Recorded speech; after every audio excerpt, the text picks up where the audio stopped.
কেউ কেউ বলতেছে যে ভারত বর্ষের হিন্দুরা নাকি চট্টগ্রামের এই অঞ্চলে আগে অনেক বেশি ছিল, মুসলমানরা এদেরকে তাড়িয়ে দিয়েছে, তারপরে মুসলমানরা দখল করেছে। এখন চট্টগ্রামকে যদি তারা আবার নিজেদের দাবি করে, যদি সেক্ষেত্রে মারা যায় বা মৃত্যুবরণ করে, তাহলে শাহাদাতের মর্যাদা সে পাবে কিনা? দীর্ঘ প্রশ্ন লিখেছেন, কিন্তু উত্তরটা খুবই সিম্পল। মানে বোঝাইতে চেয়েছেন যে এই চট্টগ্রাম এটা তো আমাদের চট্টগ্রাম। চট্টগ্রামকে নিয়ে এই সাংবাদিক তো সবসময় নাচায় মানে লাফায় লাফায়, আমরাও দেখেছি ফেসবুক ইন্টারনেটে কি বলে না বলে, মিন মিন মিন মিন করে কয়েকদিন আগে একটা কথা বলতেছিল, কি আবার বলতেছে তোমাদের ইলিশ খাবো না, এই সেই। আসলে ফেসবুক ইন্টারনেটের অবাধ বিচরণের পরে মানুষের অনেক ধরনের স্বাধীনতা মানুষ পেয়েছে, সেই স্বাধীনতার অপব্যবহারও করতেছে। ভারতের খুব উল্লেখযোগ্য কোনো মিডিয়া এটা না। তারপরেও যেহেতু চট্টগ্রাম নিয়ে কথা এসেছে, কয়েকটি কথা না বললেই নয়। রাসূল আকরাম সাল্লাল্লাহু আলাইহি ওয়াসাল্লামের হাদিস অনুযায়ী কেউ যদি নিজেদের অধিকার রক্ষার্থে নিজের জান মানে বিসর্জন দেয়, ধরেন বেঈমানের সাথে, শত্রুপক্ষের সাথে মোকাবেলা বা লড়াই করতে গিয়ে নিজের অধিকার রক্ষার্থে সে যদি মারা যায়, তাকে শাহাদাতের মর্যাদা দেওয়া হয়।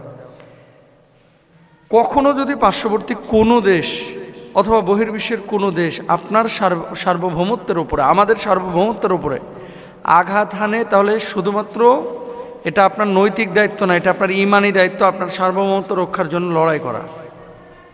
ধরে নেন মিয়ানমার এই চট্টগ্রাম চাইলো, বা খাগড়াছড়ি, রাঙ্গামাটি, বান্দরবন এই অঞ্চলটাকে দখল করে নিতে চাইলো। আপনার আমার ইমানি দায়িত্ব, এটা কোরআন এবং সুন্নাহর ভাষ্য অনুযায়ী ইমানি দায়িত্ব হচ্ছে এই ভূখণ্ডটা যেহেতু মুসলমানদের সাথে আছে, এবং কাফেররা যদি ছো মেরে এই ভূখণ্ড নিয়ে যায়, নামাজ পড়া আপনার উপরে যেমন ফরজ, এই মুসলমানদের এদের সাথে লড়াই করাটা তেমন ফরজ হয়ে যাবে। এটা শুধুমাত্র মানে ইসলামের ক্ষেত্রে যে কথাটা বলতেছে বিষয়টা এরকম না। কোনো ধর্মের মানুষই তার ভূখণ্ড আরেকজন নিয়ে চলে যাক, এটা কিন্তু চাইবে না। দ্বিতীয় পয়েন্ট, আরেকটা বিষয়, যে তারা যদি লড়াই করে পরবর্তীতে শহীদ হয়, ধরেন বাংলাদেশে আরেকটা যুদ্ধ হলো, এখন কেউ লড়াই করেছে নিজের অধিকার রক্ষার্থে, অবশ্যই সে শাহাদাতের মর্যাদা পাবে। চট্টগ্রাম আগে ছিল পুরোটাই হিন্দুদের দখলে, এরপরে মুসলমানরা এটা নিয়ে নিয়েছে, মিথ্যা কথা। শুধু হিন্দু না, বিভিন্ন ধর্মের মানুষ সেখানে ছিল, হিন্দুরাও ছিল, মুসলমানও ছিল। শাহজালাল ইয়ামানী রহিমাহুল্লাহ যেমন সিলেটে মেহনত করেছেন। তারপরে আমরা জানি চারজন সাহাবীর পদধূলিতে ধন্য হয়েছে চট্টগ্রামের মাটি। এর মধ্যে একজন হচ্ছে সাদ বিন আবি ওয়াক্কাস রাদিয়াল্লাহু তাআলা আনহু। তিনি যখন চীনে সফর করেছিলেন, চীন যাওয়ার পথে চট্টগ্রামের কিছু অঞ্চল তিনি সফর করেছিলেন। আপনাদেরকে যে বিষয়টি বলতে চাচ্ছি, ওরা যদি এ কথা বলে যে এই চট্টগ্রাম আগে ছিল হিন্দুদের, এখন মুসলমানরা দখল করে নিয়েছে, তাহলে আমরা বলবো গোটা ভারতবর্ষই ছিল মুসলমানদের।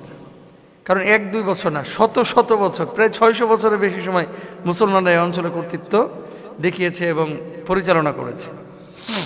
তো অতীত নিয়ে টানাটানি করে আসলে নিজের ভূখণ্ড দাবি করা স্বাধীন সার্বভৌম একটা রাষ্ট্রের ব্যাপারে, এটা আসলে একেবারে একটা পাগলামি। 3 নম্বর বিষয় আসেন, কেন এই সাংবাদিক লাফা এই চট্টগ্রামকে নিজেদের বলে দাবি করতেছে? কারণ হচ্ছে, দেখেন চট্টগ্রামের আশপাশের যে জায়গাগুলো, চট্টগ্রাম অঞ্চলের ওই পারে হচ্ছে ত্রিপুরা, এদিকে হচ্ছে আপনার মিজোরাম, আর এক পাশে হচ্ছে সাগর। তো এই যে আসাম, মেঘালয়, মিজোরাম, ত্রিপুরা, এগুলোর সাথে সরাসরি বা জাহাজে পণ্য আমদানি রপ্তানিতে ভারতের অন্যান্য অঞ্চল থেকে এসে জাহাজে করে পণ্য খালাস করার কোনো সুযোগ থাকে না, আমদানি রপ্তানির সুযোগ থাকে না। চিটাগাংয়ের সাথে যেহেতু সাগর আছে, এবং চিটাগাং বন্দর তো আমাদের বাংলাদেশের জন্য ফাইন্যান্সিয়ালি খুব ইম্পর্ট্যান্ট একটা বন্দর, এরা চাচ্ছে কি এই জায়গাটা যদি আমরা নিতে পারি, তাহলে আমাদের এই আসাম, মেঘালয়, তারপরে আপনার মিজোরাম, এই সমস্ত অঞ্চলগুলোতে পণ্য আমদানি রপ্তানিতে তারা বড় লাভবান হবে। এখন যদি ভারত সরকার বা মনে করেন ভারতের ঊর্ধ্বতন কেউ অথবা দায়িত্বশীল এই ধরনের কথা বলতো, তাহলে এটা আমল নেওয়ার মতো বিষয় ছিল। পাগল, এই সাংবাদিকটারা আমি পাগল বলি, তারাই গোলমাল আছে। কি বলে না বলে ও নিজেও হিতাহিতি। আরও তো সংবাদ মাধ্যম আছে না, আল জাজিরা আছে, বিবিসি বাংলা আছে, বাংলাদেশের বিভিন্ন সংবাদ মাধ্যম আছে। এর মতো সাংবাদিক আসলে কোথাও দেখি নাই। মন যা চায় তাই বলে, এদের কথা বিশ্বাস করা যাবে না। ইনজাকুম ফাসিকুম বিনাবাইন ফাতাবায়ানু, কোনো ফাসিক যখন কোনো সংবাদ দেয় এটাকে ব্যাখ্যা বিশ্লেষণ ছাড়া বিশ্বাস করা যাবে না। তাহলে আমাদের ভূমিকা কি হবে? যদি কখনো কেউ এই চট্টগ্রাম বলেন, সন্দ্বীপ বলেন, সেন্ট মার্টিন বলেন, এদিকে কুনজর দেয়, প্রয়োজনে বুকের রক্ত দেওয়া, প্রয়োজনে তাদের জন্য জীবন বাজি রেখে লড়াই করে নিজের স্বাধীন সার্বভৌম ভূখণ্ডকে রক্ষা করা, এটা শুধুমাত্র আপনার উপরে আবশ্যক না, বরং